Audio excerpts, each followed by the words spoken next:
இவன் அவங்க அண்ணியை கொலைப்படுறதுக்கு திட்டம் போட்டான். உங்க ஃபேவரட் சீரியல்ஸ் இனி டிவிக்கு முன்பே சன் நெக்ஸ்ட் ஆப்ல டவுன்லோட் பண்ணி சப்ஸ்கிரைப் பண்ணுங்க.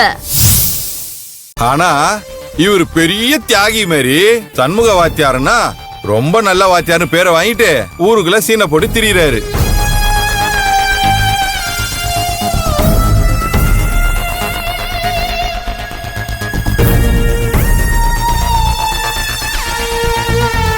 பாருங்களேன், என் தம்பி நல்ல வந்தாங்க.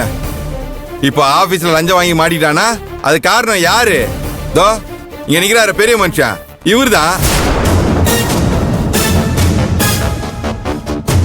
அவன் வாழ்க்கையை அவனை வாழ விட்டு இருந்தா அவன் இந்த மாதிரிலாம் தப்பு தடா பண்ணிருப்பானா? இப்ப பாருங்க, தேவையில்லாம பழி சுமந்துட்டு இருக்கான்.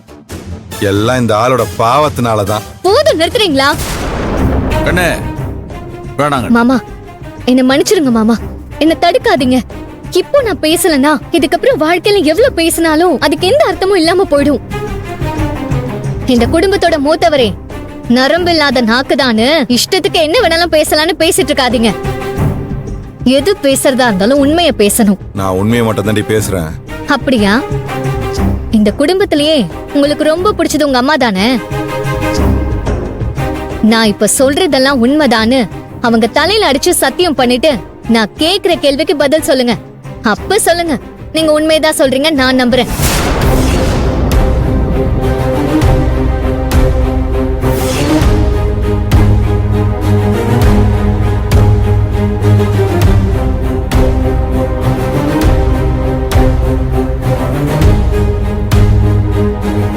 என்ன முறைக்கிறீங்க? உங்க அம்மா உயிரோட விளையாடுறோமேன்னு பயமா இருக்கா? ஏய், எனக்கு என்னடி பயம்?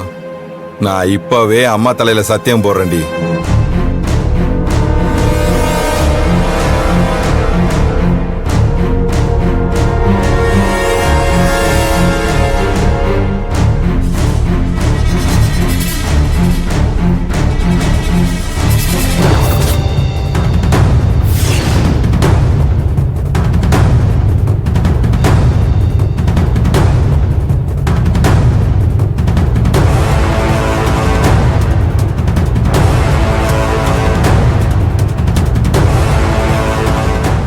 என்ன யோசிக்கிறீங்க? சத்தியம் பண்ணுங்க.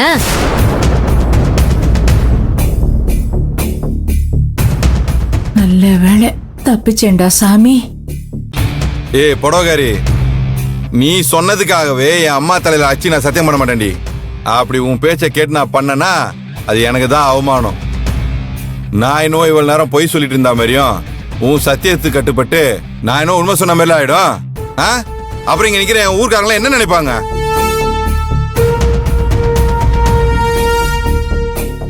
நான் சத்தியம் பண்ணாலும் சரி பண்ணலனாலும் சரி, நான் உண்மையை மட்டும்தான் சொல்றேன்.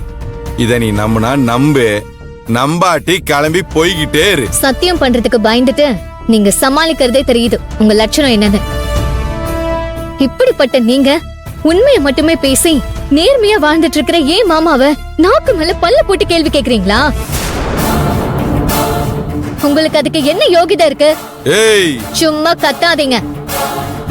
என்ன நினைச்சிட்டு இருக்கீங்க?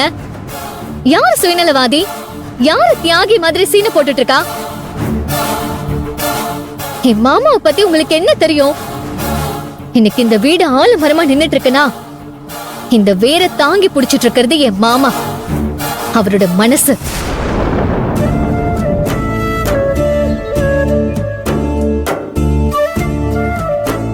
இந்த உலகத்துல எல்லாரும் செஞ்சத சொல்லி காட்டுவாங்க.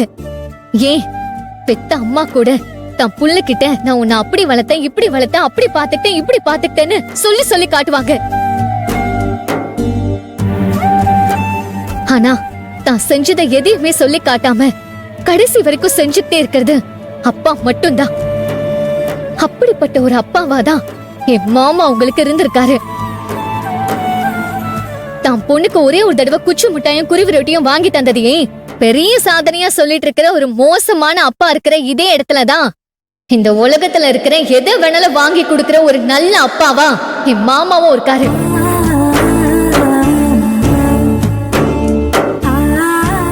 என் மாமா உங்களுக்கு என்ன கொடுக்கல? படிப்பு கொடுக்கலையா? வசதியை கொடுக்கலையா? வாய்ப்பு கொடுக்கலையா? இல்ல நல்ல வாழ்க்கையை தான் கொடுக்கலையா? எல்லாத்தையும் கொடுத்தவரு சுயநலவாதி. அவர்கிட்ட இருந்து எல்லாத்தையும் வாங்கிட்டு நீங்க தியாகியா?